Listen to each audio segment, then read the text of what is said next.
Alright. How are we, everyone? Go ahead, take a seat. Excuse me. I got a bit of a throat thing right now. Medical says it's not contagious, but I'm not supposed to be straining my voice, so don't make me yell. My name is Jericho Rotler. You might have seen me around the HHC facilities before. I am one of the chief officers of the security department, but today I suppose I'm just a substitute teacher. Certainly not in my job description, but that's what I get for being sick when everyone else is too busy to lecture at initiates. Don't worry. Your proctor will be back for the next seminar. He hasn't forgotten about you. He just decided that he needed to attend to something more important. Now, he spent a lot of time with you guys going over the basics of Enigmorph studies. A lot of numbers stuff, right? Type effectiveness, categorization, details about which weird creatures can get you drunk and which ones can eat your dreams. Yeah, I'm sure it was all very informative. Enigmorphs are fascinating and all, but I think you're all old enough to hear the truth. There's more out there to worry about than pumpkin crabs and amorous trees. Wright had a lesson scheduled for you today, but with all due respect to that little stickler, I think I'm going to have to take it upon myself to educate you all on something that we at the security department have to deal with just as much as any meddlesome Enigmorph. Go ahead, get out your notebooks, or don't. I don't much care either way. Just know that if you want to make it 1 week as an official HHC field agent, you're going to have to understand the full scope of the threats that we face out there every day. Alright. This man. Anyone familiar? I know not all of you are from Providence originally, so it's possible that you might not have heard of his name before. But if you've been living here for more than a month, you've definitely seen his face. Luca Carcaradon, one of the city's most illustrious bigwigs. His name is on schools, on hospitals. They give thanks to this guy before they give the daily communion at the local churches. He's got enough money to buy and sell this city twice over, but seemingly he only wants to give it away. Now, that's all well and good, but the question I don't see enough people asking is, where did he get all of that money? Carcaradon came from nothing, the son of 2 immigrants, Mio Tanaka and Fulvio Carcaradon, both of whom disappeared quite mysteriously not long after Luca's birth. He grew up by the waterfront, surviving on whatever scraps he could find and working for fishermen and dock workers whenever he could. This is the story he likes to tell, anyway. The details get a little muddied for the span of years between his impoverished youth and his prosperous adulthood. This guy is young, only about 30 years old, but apparently he's found some way to turn his misfortune into a philanthropic empire that does a lot more than throw money at the destitute, let me tell you. We know for a fact, excuse me, we know for a fact that Luca's got quite a few hardworking individuals on his payroll, men and women, that make a lot of money doing what exactly? Food drive runs, piecework. Maybe they're out there recobbling the roads and giving the horses shoes a shine while they're at it, free of charge. No, these goons are the engine what powers Carcaradon's machine. They're not just for show. These are highly trained professionals with a lot of experience, enough to get them rather high-ranking positions here at the HHC. In fact, more than a few of them have either worked for us at some point or were offered a position and refused. Scientists, explorers, sailors, and a handful of sycophantic aristocrats to bankroll their operations. Scary? You may think so. But you ain't seen nothing yet. You guys are astute, right? You can notice the subtle details that seem off. Look at this guy. Does he look normal to you? Now, I might not get out much, but I know the difference between a regular human and a deformed mutant. And what we got here could scare the Hunchback of Notre Dame right out of his bell tower. Well, maybe that's hyperbolizing a bit. He's actually pretty good looking, but nonetheless, this guy ain't human. Not anymore. Something happened to the little boy whose parents left him to fend for himself. Now, we don't know exactly what that was, but we're thinking it has something to do with this. Look familiar? Come on, copper housing, bismuth core. This is an ECAS device, or something like it. Not anything made by the HHC. In fact, we have no idea who made this thing. Carcaradon is always wearing it, and unlike the safe, inconspicuous machinery we give our members, this thing seems to be affecting its wearer, somehow imbuing him with some of the power of the Enigmorphs held within. Oh yeah, he knows about Enigmorphs. His whole organization does. Everyone in the Carcaradon family, as they call themselves, utilizes Enigmorphs to enhance their strength. They do things a little bit differently over there, unlike our devices, which allow us to catch, store, and release the Enigmorphs at will. We think that their devices simply absorb the essence of the Prime Enigmorph within. That power can then be transferred into anyone who makes contact with the device, permanently altering their physical appearance and giving them all sorts of power. These human Enigmorph hybrids, what I call anthropomorphs, make up the bulk of Carcaradon's workforce. They control patches of territory around the city, running protection rackets and illegal importing businesses, and they participate in all manners of unsavory conduct. The best of them, the best of them go out to all corners of the globe, looting museums, mansions, ancient temples, and undersea ruins to not only bring back money for the family, but also to capture more Enigmorphs to enhance their own strength. And just like our very own Lady Malacostra, these freaks can disguise themselves for a time so they don't look as frightening as their rap sheet. Normal folks wouldn't be able to pick out the subtleties that give their disguises away, but I'm hoping that you aspiring hunters can spot them in a crowd. Now, Luca ain't afraid to get his hands dirty neither. Don't you worry. Unlike his toadies, he moderates the powers that he absorbs from the Enigmorphs so that he can look somewhat presentable to the public. But in addition to his fancy bismuth amulet, he has more than a few HHC ECAS devices of his own, meaning that he can employ powerful Enigmorphs in addition to his grunts. He's not just a man in a chair barking orders. He's the last resort when even the toughest underlings can't handle a job. If you've caused enough trouble to catch the Don's attention, you're already dead.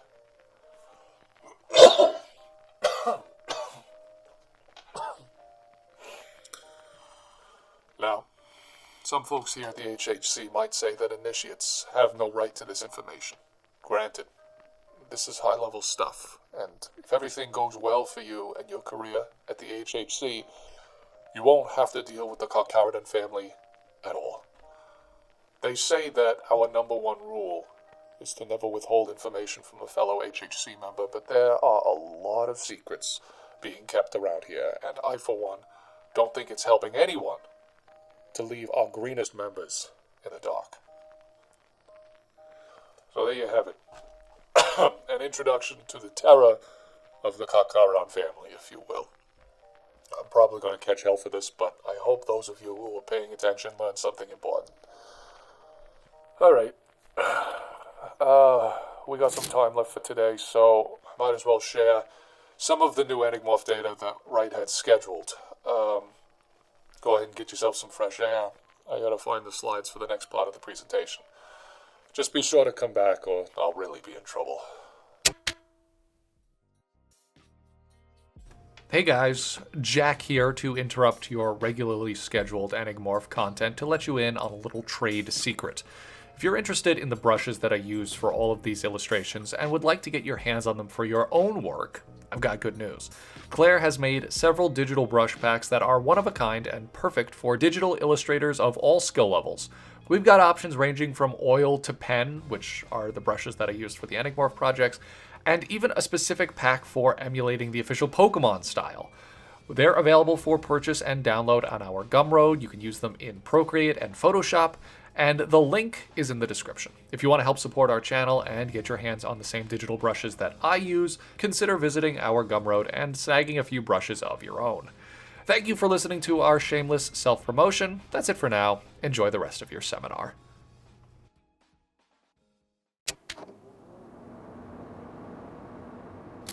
Hey there.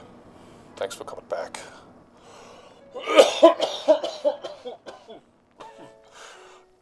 Should probably take attendance again, but it looks like you're all here. You kids are good students. I would have split the second the proctor let me out for recess. That's good. We need some new blood that actually cares about our work. Alright, I got the slides all set up. Just a few Enigmorphs to go through. Fittingly, this cycle is used by our friend Carcaradon. He finds these Enigmorphs incredibly useful in his line of work. We'll start off with the nascent form, Coggle, a Minera and Energy Enigmorph. The rapid advancement in technology over the past few decades has changed the world of industry forever. Products can be manufactured, shipped, and sold at exponentially greater speeds and quantities. However, the new way of producing goods results in copious amounts of waste in the form of toxic sludge, choking smog, and mounds of discarded scrap. This miscellaneous refuge can, like all things, become corrupted into a nascent enigmorph.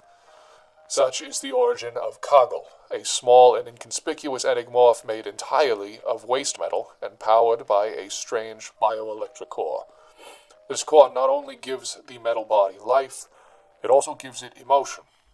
Coggle are curious and inquisitive, eager to integrate its parts with functional machinery, maybe to regain some sense of purpose. Notable abilities include producing a dim light, discharging a heat laser that can weld metal, and competence in simple engineering, able to repair damaged machinery. Coggle can corrupt into Ferul, a harbinger Minera, energy, and metal type enigmorph. As enigmorphs spend more time around humans, the power of the prime enigmorphs will mix with the influence of our mortal world, causing them to corrupt. In the case of Ferul, the emotions and intentions that were imbued into what is now its rusted metal body start to manifest in its personality. The metal components of Ferul's body were designed as tools, machines with a single purpose. The men who utilized these tools felt as human as the steel clutched in their aching arms. Their frustration, their pain, their desire to be something more, all of these emotions persist within Ferul, causing the enigmorph to act violently and lash out with sudden aggression.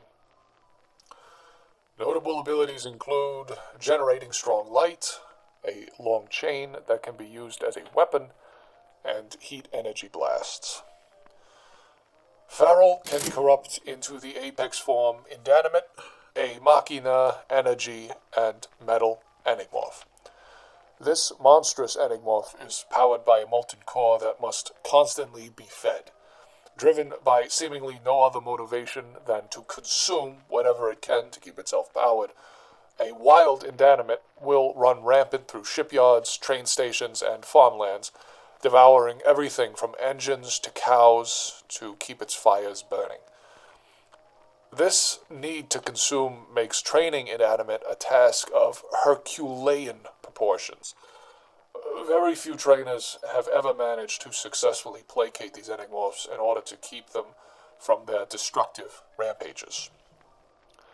There is only one documented instance of a captured Indanimate over whom a trainer has complete authority. This trainer uses his enigmorph as a street thug would use their firearm, brandishing it at his victims and forcing them to comply lest they be fed to the beast. Surely, though, the enigmorph must sustain itself off something other than the terrified victims of Luca Carcaradon. Notable abilities include the production of a toxic smog, discharging massive rays of destructive energy, a massive jaw that can crush an automobile engine, and the constant emission of a strong heat. Alright, that's it for today. My throat is killing me. If I scared any of you, good. Not everything about being an HHC field agent is picking pumpkins and chasing after rabbits. Ours is a dangerous job, and you need to be ready for it. If you have any questions about today's seminar, ask Proctor right when he comes back. Hopefully I won't be back here anytime soon. Class dismissed.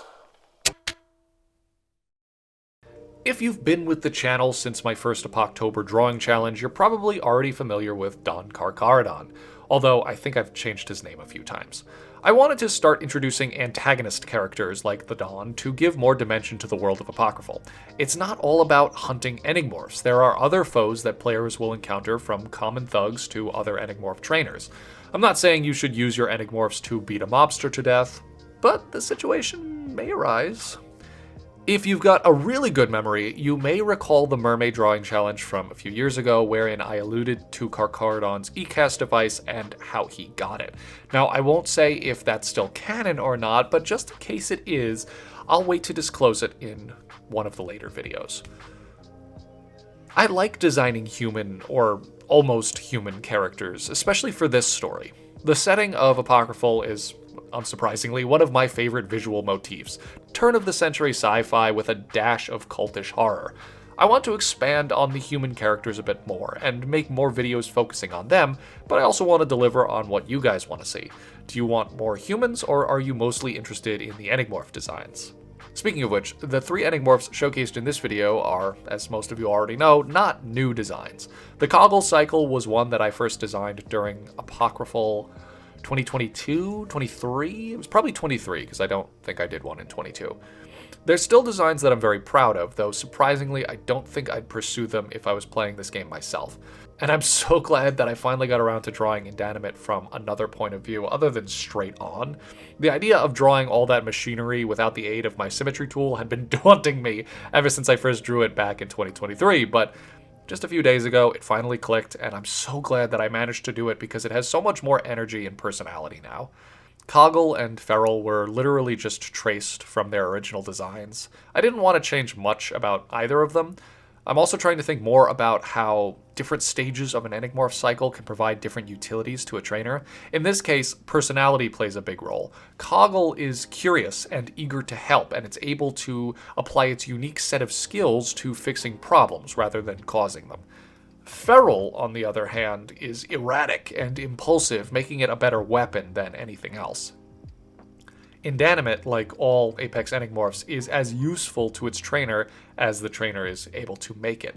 It's an incredibly dangerous entity, and you need to help it decide if it's going to be a weapon of mass destruction or a tool to do good. Anyway, that's all for now. I'm still going to do a Q&A video soon, hopefully at the beginning of April. I know most of you left your questions in the last video, but if you have new ones pertaining to my process for creating this world, drop them in the comments for that video. Thank you to all of our Patreon supporters and channel members. The new exclusive video where I wrap up the Drawing Dragons tutorial will be available soon. I hope you enjoyed today's video. Be sure to leave us a like if you did. It really helps us out a lot. Peace. We'll see you all in the next one.